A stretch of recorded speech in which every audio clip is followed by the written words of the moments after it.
Hello gorgeous people, this is Milena and today I want to talk about what it means to be ourselves. Because in our day and age, this is very modern. We were told that as children, we say it to our children, we say it to others, just be yourself and everything will be fine. Just be yourself and the people who are not meant to be in your life and are not good for you are not going to be there. But what does that even mean? And the reason why I want to talk about it is because there's a ton of misconceptions about what that actually represents. And what is actually worse is that it's often used as an excuse to have aggressive, unkind behavior, to surrender our responsibility of being emotionally intelligent and react based on our triggers and unprocessed emotions and all of that and lash out on others, to be self-centered and quite frankly narcissistic. It is also even used as one of the common traps of toxic relationships, and I'm going to record a separate video on that sometime very soon. In a lot of my videos I say that, just be your true authentic self. But what on earth does that mean? Are we all of those combinations of programs and fears and beliefs and traumatic experiences that we had or memories of negative experiences that we have in our lives?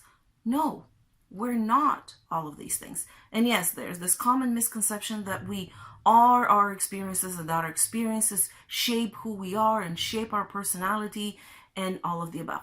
Well, it's true because we allow for that to happen, but we're the only beings on the planet actually who have the capacity and the ability to go beyond that.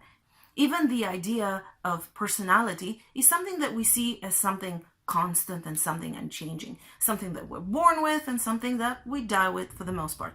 And there's tons of sayings that say, oh, you know, it's the same person in new clothes, people don't change, people hardly ever change, you can't teach an old dog new tricks. So when we start believing all of these things, of course, we use that as an excuse to maintain things exactly as we are. We are, most of us anyway, a shiny, pure ball of light and love and joy and happiness and power, and we are aware of it, and we're creators and we can do whatever we want, but most of us don't experience ourselves as that. Why?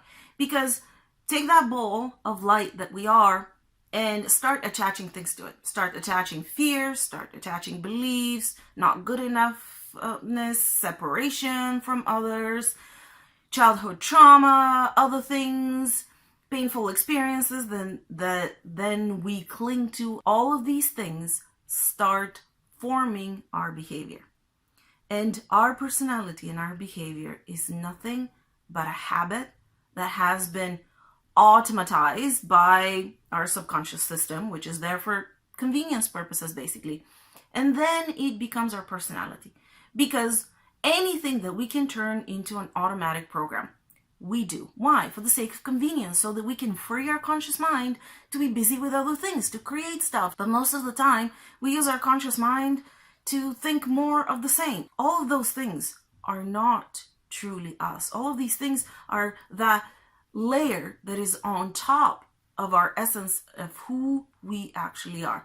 So what are some of the things that we can do to start becoming aware of what our personality traits are? Is really start examining our beliefs and starting with our fears and starting with our thoughts, mostly about ourselves. For most of us, that's not something that happens overnight. Maybe I'm one of the slow ones, but this has been a process that has lasted years for me, and I continue working on it. It's a constant, okay, I'm aware of it. Here's another pattern. I've been in this pattern so many times. I really want to tweak that. And you can start with the things that really bother you in your life. All the things that you feel like repeat again and again actually throw you off balance and put you back into that space where you don't like to be. And start observing it with curiosity. What do I believe about myself? When did I first believe that about myself? What are some unconscious memories stored in my head that makes me react to that trigger in that way? Very often is we react based on painful subconscious memories from the past. We think that we're reacting to the present moment. But what this does is something that the person does or says, or it can even just be a particular smell, triggers that memory within us. We'll remember how we felt at that time and we react. Now we don't know that that's what's happening. So we take it out on the messenger, the person that pushed the button, pulled the trigger. Now I've gotten several requests about an exercise that I've used to clear those childhood trauma and memories and all of that, even when we're not aware of them. And I'm going to record a video about it very, very soon. So start with the intent of becoming aware of these things, and then following the trigger, following the line to where it originated, and then start looking at the real issue. Become aware of it. Once you're aware of it, then you can make a conscious choice about what you want to do with it. Yes, of course, there's processes that you can do after that to facilitate and make all of that easy. And if you'd like more assistance and help with that, if you are committed to changing particular patterns in your experience and patterns of your so-called personality, book a session at askmilena.com.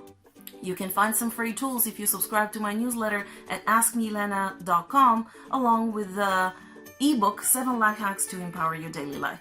If you have not subscribed to the channel, you can do so below. Please click on the bell to get notified of all new videos, because of course Facebook hides most of my posts, and you're much better off if you get them here. And I'll see you next time.